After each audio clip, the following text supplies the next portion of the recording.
여자라면 모를까. 야, 이건 뭔가 어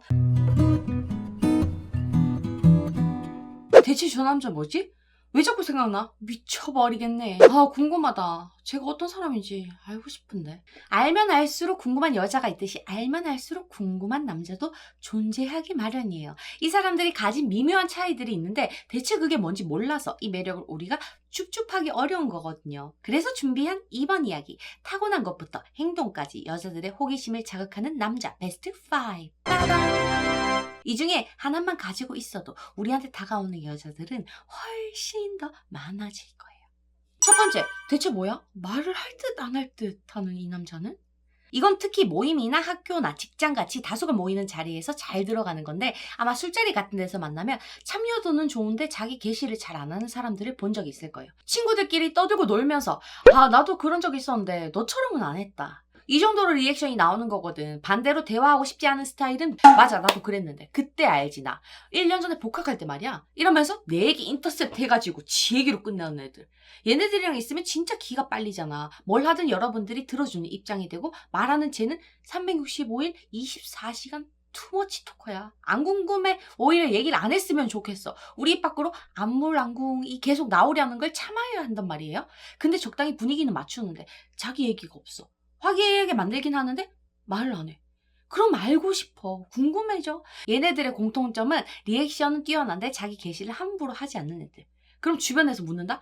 너는 언제 그랬었는데? 너도 그런 적 있었어? 언제? 이렇게 관심을 저절로 받는단 말이에요.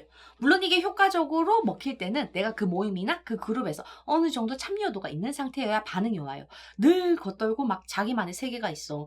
그럼 이런 리액션조차 하기가 힘들어지거든. 알고 싶게 만드는 남자는 리액션 플러스 자기 스토리가 있지만 이게 어려운 분들은 리액션만 잘해도 그 그룹에서 평타 이상을 갈 수 있어요. 두 번째, 머리부터 발끝까지의 반전미. 사람의 인상을 보면서 저 사람 순하게 생겼다, 세게 생겼다, 어떻게 생겼다가 바로바로 보이잖아요? 얼굴은 분명히 굉장히 상이야. 오, 순둥순둥해. 근데 눈매가 좀 매서운 사람들이 있어. 반대로 얼굴은 진짜 막 남자다움이 느껴지는 스타일인데 눈꼬리가 처졌다던가.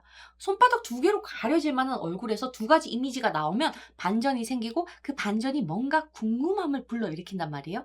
실제 성격이 어떤지 확인해보고 싶어져. 메린이들한테 이빨에 왕왕 물을 때는 마침표 대신 물음표를 주는 게 더 효과적이다 이렇게 말하는 게 전부 이것 때문이거든요. 사람은 궁금한 게 생기고 호기심이 일면 확인하러 들어오기 때문에 거기서 관심이 자동으로 생기게 된단 말이에요. 근데 이게 꼭 얼굴일 필요가 없어. 좀 더 확대해서 보면 얼굴은 되게 선해 보이는데 몸이 아주 짐승이야. 야, 이건 뭔가 탄탄하다 이런 느낌이 들면 거기서도 반전 매력이라는 게 생기고 여기서 끌려가지고 더 알고 싶음을 느끼게 만든단 말이에요.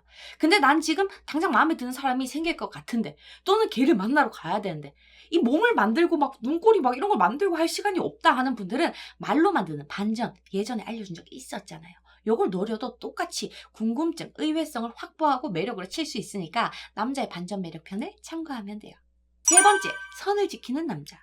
남자든 여자든 적극적인 사람 또는 외향적인 사람은 관심이 조금만 생겨도 거리를 좁히고 어떤 사람인지 알아보려고 하거든. 그런 스타일들이 사람들을 또 잘 꼬아. 막 사람들이 착착 붙어. 하지만 얘네가 쥐약인 타입이 있어요.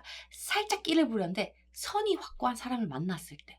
술자리 아니면 둘이 한 번쯤 만난 사이야. 그것도 아니면 학교나 직장에서 만나게 됐을 때 그 자리, 그 사이에서 지켜야 할 선이 똑 부러지는 거지. 보통 술이 들어가면 사람들이 좀 풀어지게 되잖아요. 그러니까 실수하는 사람들이 많이 나오고 그 이유 때문에 술을 마시기도 하고.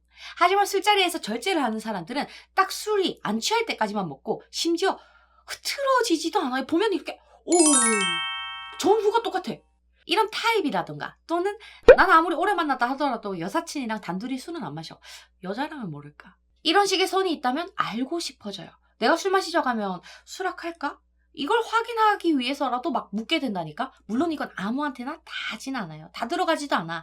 진짜 어마어마하게 미약한 관심 정도는 상대가 있어야 이 생각을 하게 되는데 이 정도의 미약한 관심은 의외로 받아내기가 쉽거든요. 남사친 여사친 사이에서 나올 수 있는 호감이라도 충분히 된단 말이야. 먹혀 이게. 여기서 썸을 탈 수 있고 내일 고백하면 받아줄 수 있을 정도의 호감까지 키우는 게 조금 더 어렵지 되게 사소한 호감 정도는 쉽게 얻어낸다고. 그걸 어떻게 받아내냐? 그건 4번에서 나와요. 네 번째, 스타일 얼굴, 피부, 그리고 바디. 생긴 건 타고났잖아요. 우리 부모님이 우리를 제조 생산할 때 살짝 재료 믹스에 문제가 일어난 건 후천적인 부모님, 의느님들이 보수를 해주는 것밖에 답이 없거든요. 우리가 기껏 인상, 이미지 이런 걸 만들고 표정 근육 써가지고 막 노화를 방지하는데 미세한 유지 보수는 할 수 있어도 큰 드라마틱한 변화를 가져오기는 어렵단 말이에요. 우리가 할 수 있는 영역은 어디겠어요? 스타일이나 피부, 그리고 몸이에요. 근데 대부분 잘생겨봐라. 여자들이 알아서 꼬인다. 여자들은 그래봤자 생긴 거 본다니까. 이런 애들은 아무것도 안 해. 자기들이 할 수 있는 것조차도 안 하고 사회 탓, 여자 탓, 생긴 것만 탓하고 있어. 그러니까 빠릿빠릿한 사람들이 훨씬 더 매력적으로 바뀌는 동안 자기는 늘 그 자리인 거예요. 심지어 몸은 점점 더 연식이 많아지니까 갈수록 마이너스를 찍겠지. 그럼 열등감은 더해지겠지? 이게 악순환이에요. 안 될 영역에 목매지 말아요. 성형에 관대하다면 자기 만족이니까 뭐 말리지는 않아. 근데 정말 그게 아니더라도 지금보다 나아질 수는 있거든. 이미지를 좌우하는 건 얼굴보다 피부예요. 얼굴을 과감하게 버릴 거라면 피부는 살려야 돼.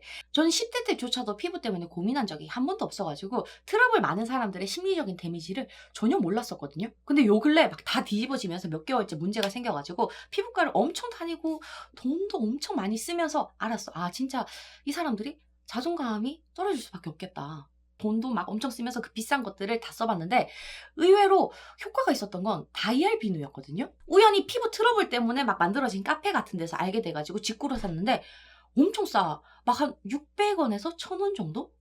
여드름이나 얼굴에 염증으로 트러블 일어난 사람들이 아름아름 쓴다고 하는데 촉촉함은 전혀 없지만 효과는 봤어요. 트러블 때문에 너무 속상한 사람은 카페에 다른 후기도 좀 검색해보고 한번 도전해봐요.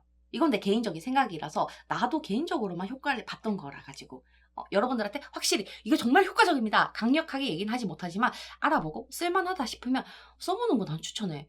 진짜로 많이 가라앉았거든. 어쨌든 이게 왜 중요하냐? 얼굴에 트러블이 많으면 내가 얼마나 잘 씻고 안 씻고 간에 일단 닦고 싶지 않아지게 되거든요. 부쾌감을 먼저 주게 돼 있어. 그래가지고 자기 피부 타입에 맞는 방법들을 여러 가지로 시도해 봤으면 좋겠어요. 그 시작은 기왕이면 좀 싼 것부터 시작해. 난 되게 비싼 것부터 시작해가지고 효과를 하나도 못 보고 결국엔 600원짜리 비누에서 효과를 보고 어처구니가 없었거든요.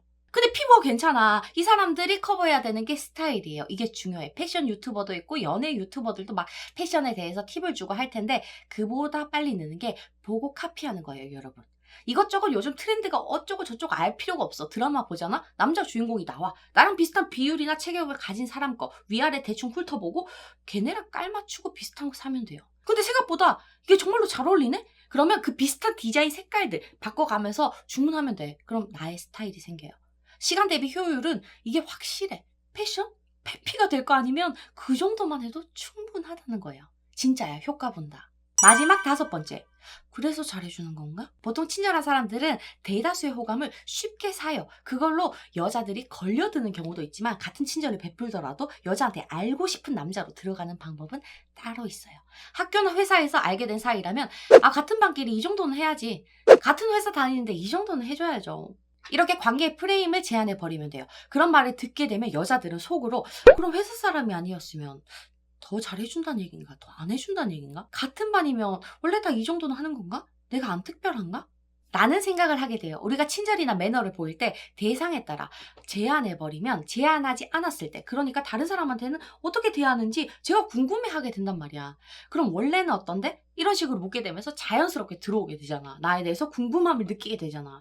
안 어렵잖아. 거기서 우리의 정보들을 많이 주고 제가 흥미를 느낄 만한 매력을 느낄 만한 포인트를 계속 던질 기회가 생기는 거예요. 엄청 쉽지. 이 5가지로 알면 알수록 더 알고 싶은 남자가 될 수 있길 바랄게요. 오늘도 만나서 반가웠어요.